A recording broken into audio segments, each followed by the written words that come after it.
And next up, we welcome Katie Casimir, who's taking on Sheila Bird at Absolute MMA.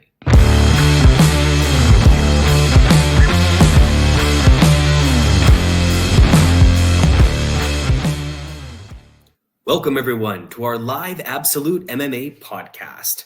My name is Jaden Ants, and I'll be interviewing a selection of our fighters from our card coming up on April 26th, live at the Deerfoot Inn and Casino in beautiful Calgary, Alberta, Canada.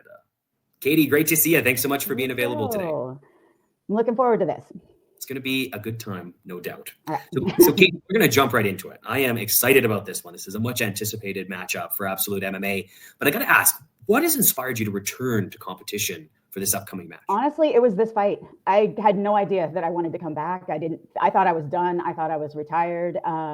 So when I got the message from Absolute MMA, they were like, I know this is a long shot. You think you might be interested? I was like, I am. I actually am. So I am beyond excited to do it, but I had no idea how much I wanted to do this.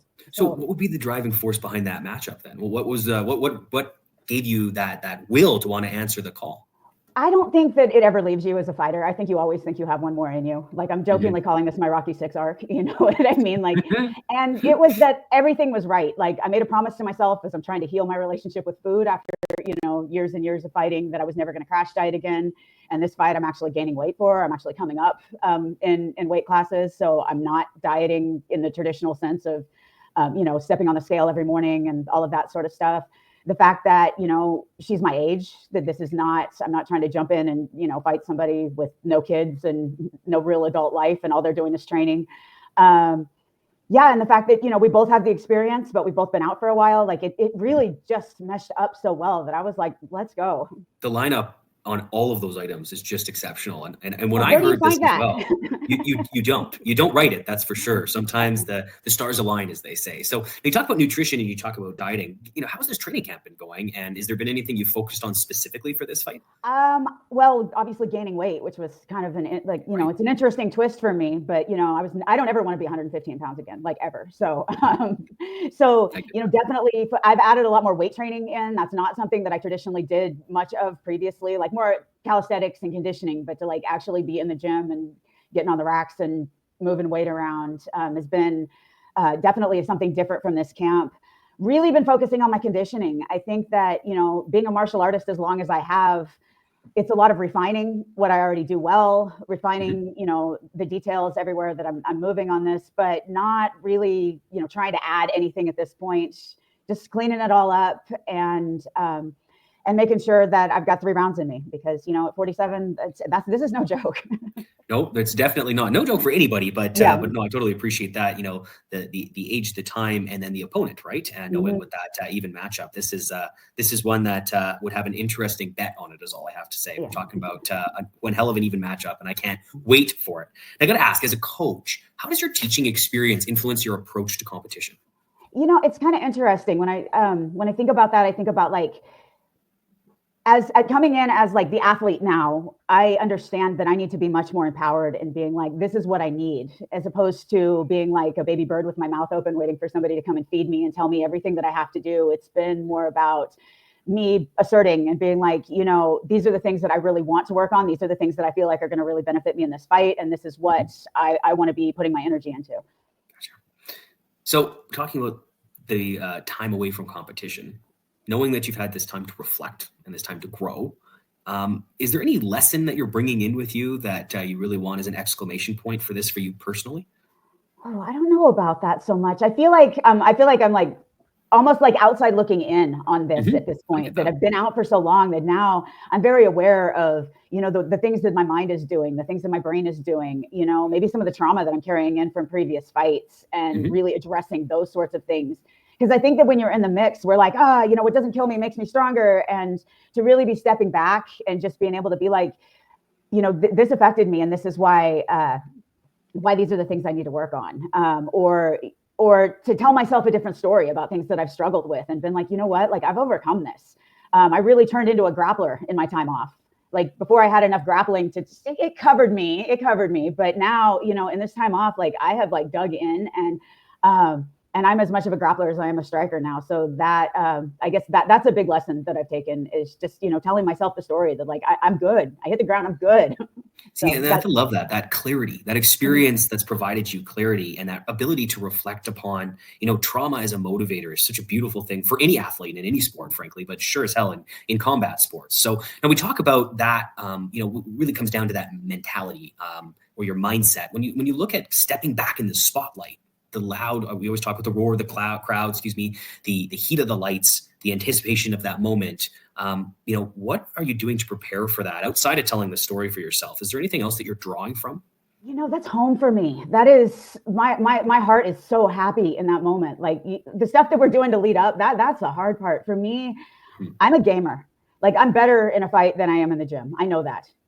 So for me, like I don't not really, that part is easy. The hard part is knowing that I'm ready. And so I think that, the things that I'm doing to prepare are just knowing that I'm ready, just putting in every moment that I can and being strategic about the way that I'm training. And that's what makes me comfortable, knowing that when I get there, I can just let go and go have fun.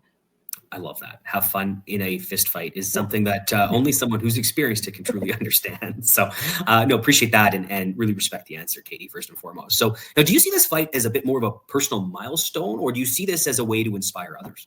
I've been told that I'm inspiring others with this, but really this is for me. This is my personal milestone. I did not retire on my own terms. Life happened, COVID happened, and then I was in my mid 40s and just assumed it was over. So for me, this gets to put the cap on my career. I get to say, I went out on my terms. And I do think it really suits me to be like what people are like, I'm too old for this. And for me to be like, yeah, okay, we'll see.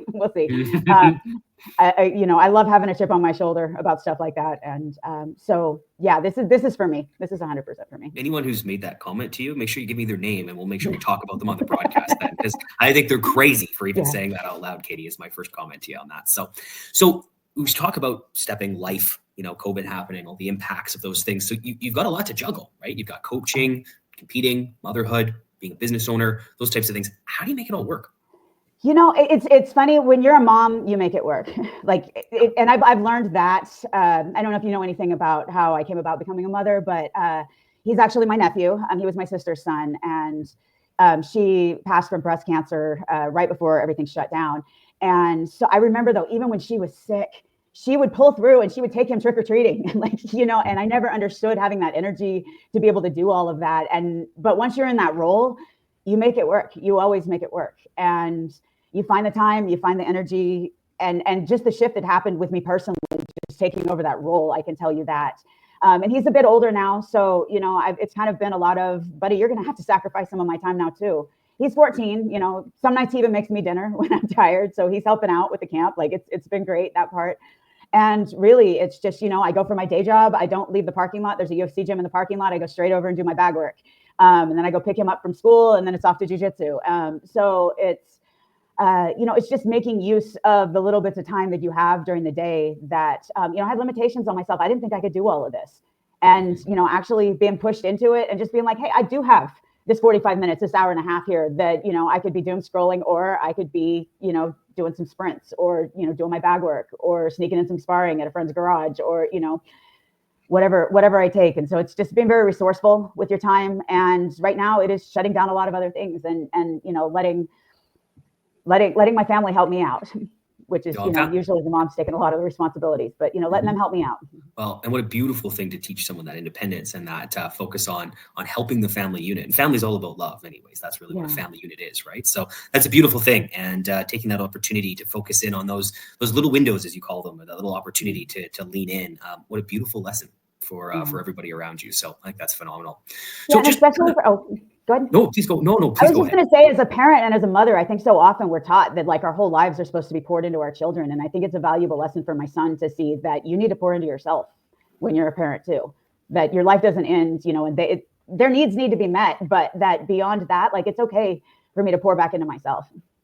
Yeah. Again, beautiful lesson. One I'm going to take to heart. I got 2 kids and a 15-year-old too. So I hear you. So finally, just what message do you hope, women and young athletes will take from watching you compete?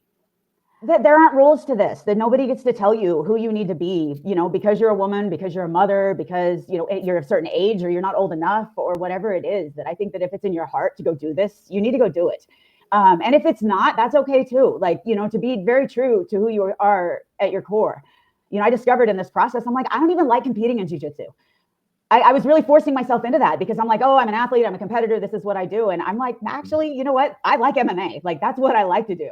And, you know, so you don't need to force yourself into the things that you don't want to do. And, you know, and you can't let anybody tell you that you can't do anything because, you know, look at Sheila and I, here we are, like late 40s, closing in on 50, all of the responsibilities, and we are going to go out and put on an amazing show for everybody. I know that it is going to be a very technical display. You know, this is not going to be two sloppy old retired fighters coming in. I expect her to be just as sharp as I am. Not a chance. What a beautiful way to end a phenomenal interview. Katie, we cannot wait to have you out for Absolute MMA in Calgary, Alberta, Canada here at the end of the month. Thank you so much for being available. We cannot wait to have you out. Oh, thank you. Everybody has been so great and supportive. I have like goosebumps right now. I'm so excited. We'll see you in 3 weeks. See you soon. Thanks, Katie. Bye.